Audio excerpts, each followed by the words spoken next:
യാ അയ്യുഹല്ലദീന ആമനൂ, അല്ലയോ സത്യവിശ്വാസികളെ എന്ന് വിളിച്ചാൽ നിങ്ങൾ മുഴുവനായി ശ്രദ്ധിക്കണം. ഇനി പറയാൻ പോകുന്ന വിഷയം നിങ്ങളോട് മാത്രം കാരുണ്യവാനായ അല്ലാഹു സ്നേഹത്തോടെ പറയുന്നൊരു കാര്യമാണ്. യാ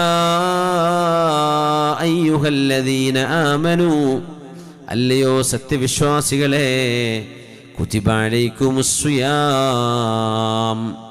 നോമ്പ് നിങ്ങൾക്ക് നിർബന്ധമാക്കപ്പെട്ടിരിക്കുന്നു, ഞാൻ നിർബന്ധമാക്കിയിരിക്കുന്നു എന്ന് അള്ളാഹുവിന് പറയാൻ അധികാരമുണ്ട്. അള്ളാഹുവിന് വേണമെങ്കിൽ അങ്ങനെ പറയാം, കച്ചബതു അലൈക്കുമുസ്സിയാം, നിങ്ങൾക്ക് ഞാൻ നോമ്പ് നിർബന്ധമാക്കി എന്ന് പറയാമായിരുന്നു. പക്ഷെ അള്ളാഹുവിന്റെ വചനം വരുന്നത് കുതിബ അലൈക്കുമുസ്സിയാം, നോമ്പ് നിർബന്ധമാക്കപ്പെട്ടിരിക്കുന്നു എന്നതാണ്. നോമ്പ് നിർബന്ധമാക്കപ്പെട്ടിരിക്കുന്നു എന്ന് പറയുന്നതാണോ, ഞാൻ നിർബന്ധമാക്കിയിരിക്കുന്നു എന്ന് പറയുന്നതാണോ നമുക്ക് കേൾക്കുമ്പോൾ ഇച്ചിരി സമാധാനം തോന്നുന്നത്? ആദ്യം പറഞ്ഞതാ അല്ലേ? നിർബന്ധമാക്കപ്പെട്ടിരിക്കുന്നു. ആരാ നിർബന്ധിച്ചത്? അല്ലാഹു തന്നെ. ആ നിർബന്ധിച്ചത് യാ അയ്യുഹല്ലദീന ആമനു, എൻ്റെ പ്രിയപ്പെട്ടവരെ നിങ്ങളോടാണ് എനിക്ക് പറയാനുള്ളത് എന്ന ആരംഭം. ഇത് കരുണയുള്ള കരുണാവാരിധിയായ കാരുണ്യവാനായ അല്ലാഹു നമ്മളെ ബുദ്ധിമുട്ടിക്കാനല്ല ഈ പറയുന്നത്. നമ്മളോട് സ്നേഹമുണ്ടായതിൻ്റെ പേരിൽ, നമ്മളോട് കരുണയുണ്ടായതിൻ്റെ പേരിൽ, നമ്മളോടുള്ള ഇഷ്ടം കൊണ്ടാണ് പറയുന്നത് നിങ്ങൾക്ക് നോമ്പ് വേണം. അത് പറയുമ്പോൾ ഞങ്ങൾക്ക് മാത്രമോ? അല്ലല്ല.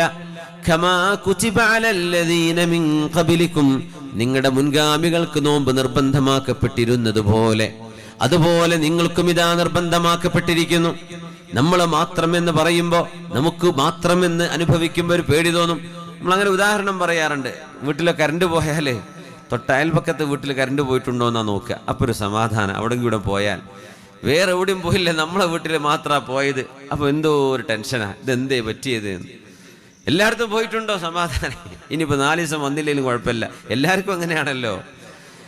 അതുകൊണ്ടാണ് നിങ്ങൾക്ക് നോമ്പ് നിർബന്ധമാക്കപ്പെട്ടിരിക്കുന്നു എന്ന് പറയുമ്പോൾ ഞങ്ങൾക്ക് മാത്രോ? കമാ കുതിബ അലല്ലദീന മിൻ ഖബലികും, ഇത് നിങ്ങളുടെ മുൻഗാമികൾക്കും നൽകപ്പെട്ടതായിരുന്നു. നൂഹ് നബിയുടെ സമുദായം നോമ്പെടുത്തിട്ടുണ്ട്, മൂസ നബി അലൈഹിസ്സലാമിന്റെ സമുദായം നോമ്പെടുത്തിട്ടുണ്ട്, ഖലീലുല്ലാഹി ഇബ്രാഹിം നബി അലൈഹിസ്സലാമിന്റെ സമുദായവും അവരും നോമ്പെടുത്തിട്ടുണ്ട്. അപ്പൊരു സമാധാനായില്ലേ? എല്ലാവരും ഉണ്ട്, നമ്മൾ മാത്രമല്ല പട്ടിണി കിടക്കുന്നത്.